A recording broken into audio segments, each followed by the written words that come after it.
Dear friends, this is part 7 of Scolioton. Now in Scolioton up till now we have considered digestive system, external character, skin and its derivative, placard stage. Then we are talking about respiratory system. Now what the respiration is?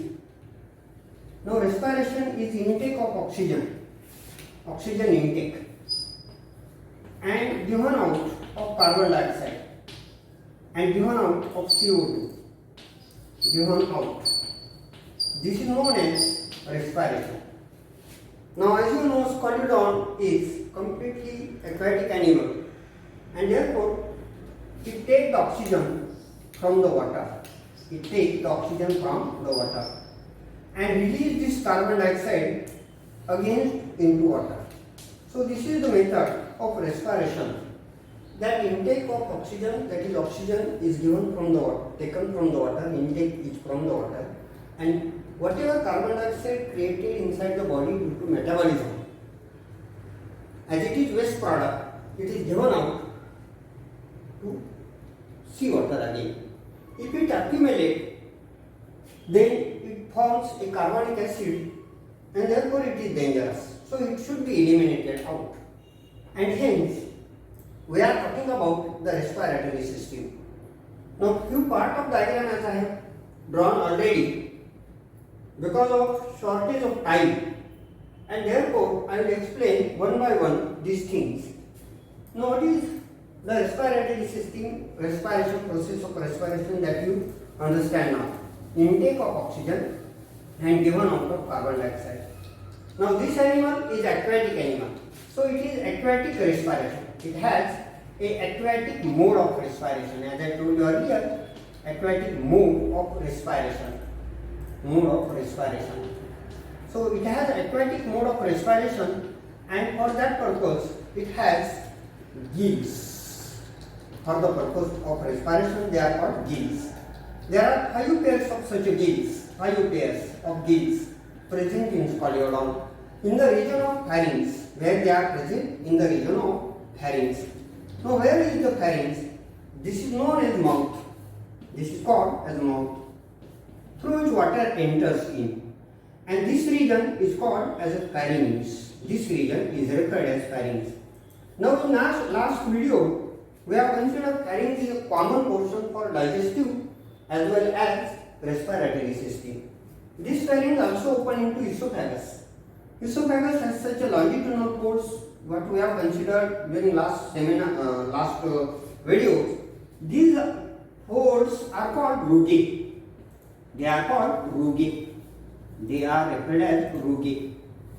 They are for the purpose to increase the diameter or volume of this digestive system during the time of feeding. That we have already considered. Now we have to talk about only respiration. So this is the region called pharynx. Now inside this pharynx at lateral side such a 5 pairs of gill slits, they are arranged in the wall, in the body wall like this. Each of these gill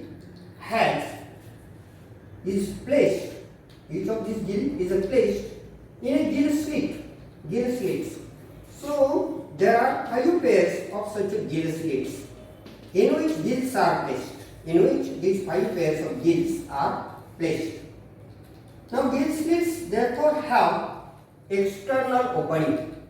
This is called external branchial opening. External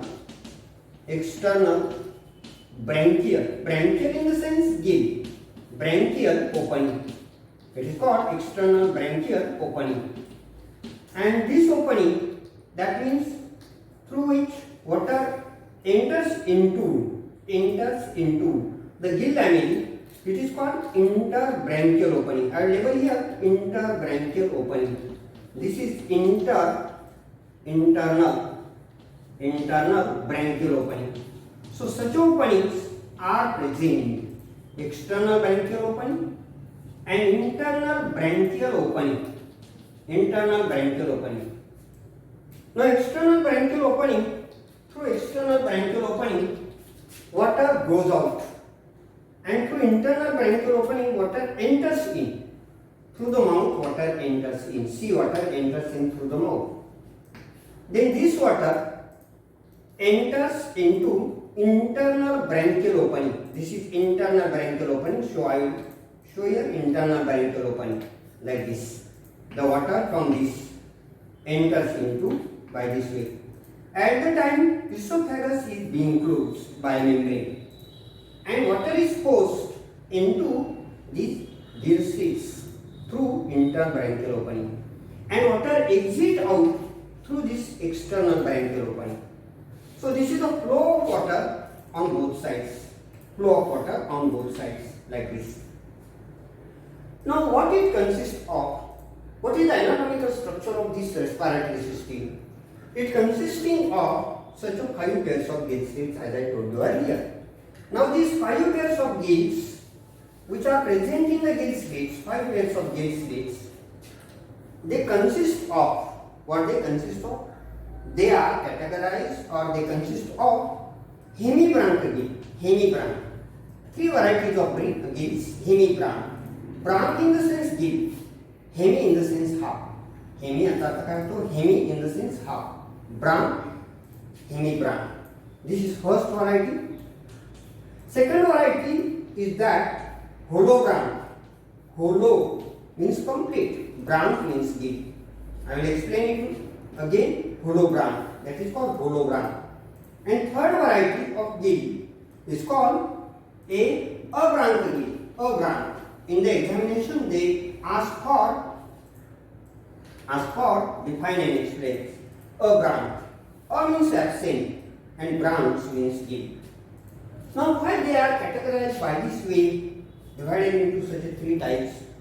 Hemibranch in the sense half gill, half.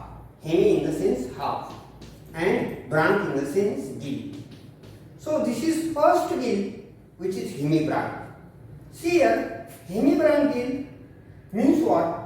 Only one side of gill lamellae, or only one side of interbranchial septum, the gill lamellae are present.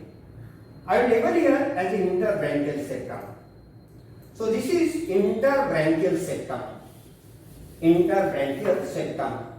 On one side of this interbranchial septum, on interbranchial septum,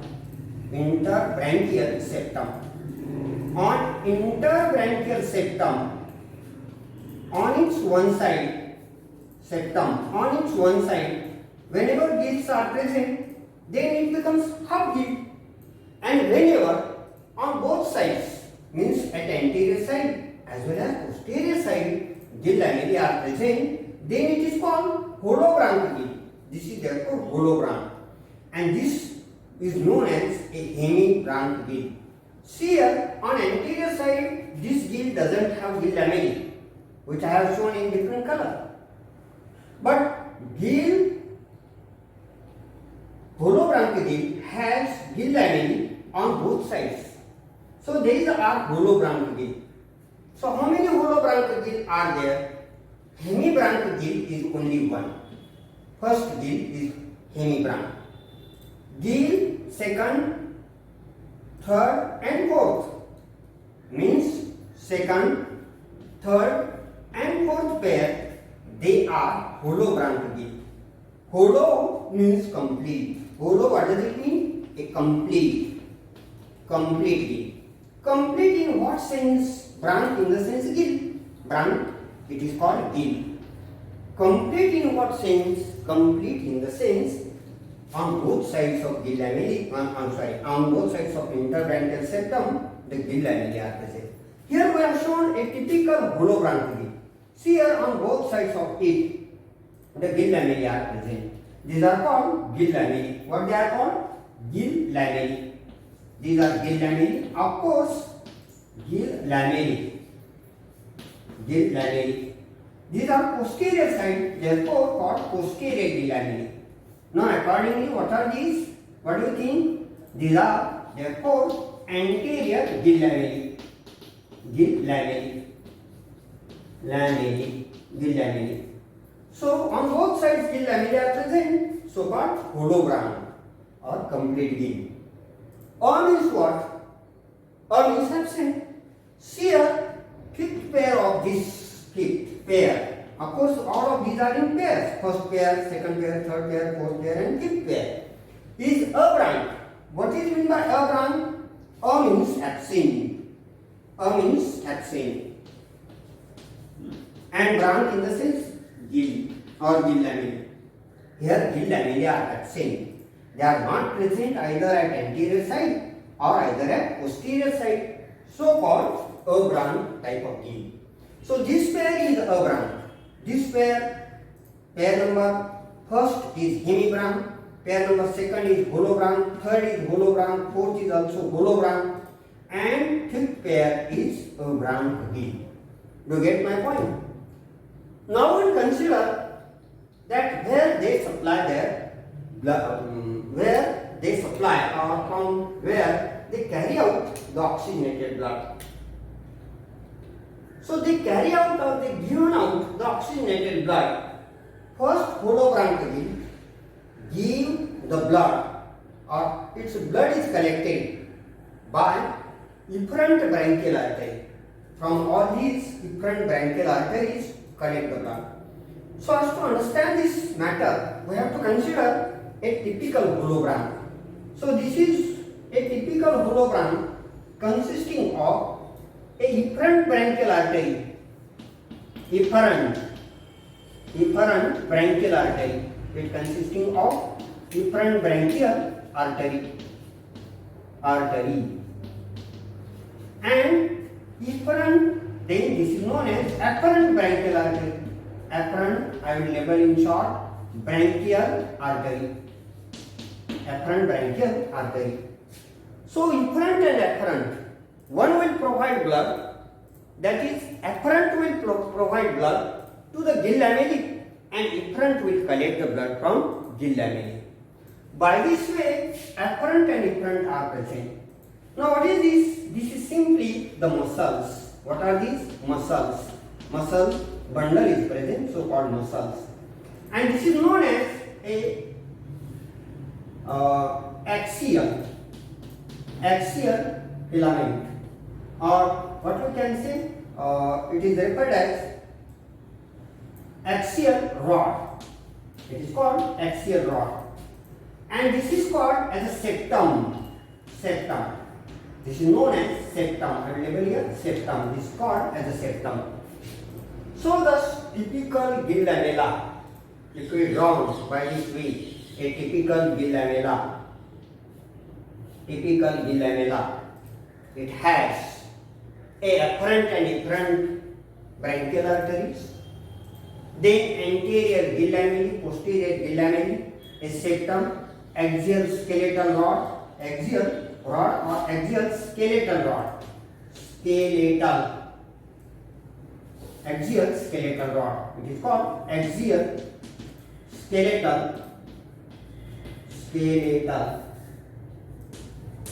rod. It is called axial skeletal rod, which gives support. It is calcareous rod and gives support to the interbranchial septum. This is known as interbranchial septum. Interbranchial septum. I will label here shortly. Interbranchial septum. It is interbranchial septum. On either side of gill lamellae are present. So this is the structure of typical gill lamella, which is called holobranch, because on either side of it the gill lamellae are present. Now during next video we will consider the mechanism of respiration. So points to remember that Scoliodon has 5 pairs of gill lamellae present in the region of pharynx. 5 pairs. Where they are located? In the 5 pairs of gill slits, among which first pair is hemibranch, second, third and fourth pair is holobranch, and fifth pair is abranch. A typical gill slit has structure like this, that it has on either side the gill lamellae are present, anterior gill lamellae, posterior gill lamellae. This is anterior gill lamellae, these are called posterior gill lamellae. Besides this, it has efferent blood vessel, afferent blood vessel like this, and the muscles are present. More correctly possibility that a axial skeletal rod, supporting rod is present made up of calcium carbonate. Then it has a septum like this, septum, so as to protect the external branchial opening. Beside this, it has a wrapper, R-A-C-K-E-R. It is called wrapper, gill wrapper. It is called as gill wrapper. It is referred as gill wrapper. For what purpose gill wrapper is present? This portion is called gill wrapper. This is a gill wrapper to protect the internal branchial opening. A septum protects the external branchial opening. By this way, typical gill slit is there, and they are arranged by this way. First pair is hemibranch, second, third, fourth hollow branch, and fifth pair is a branch. Next video we will consider its mechanism, how it respires.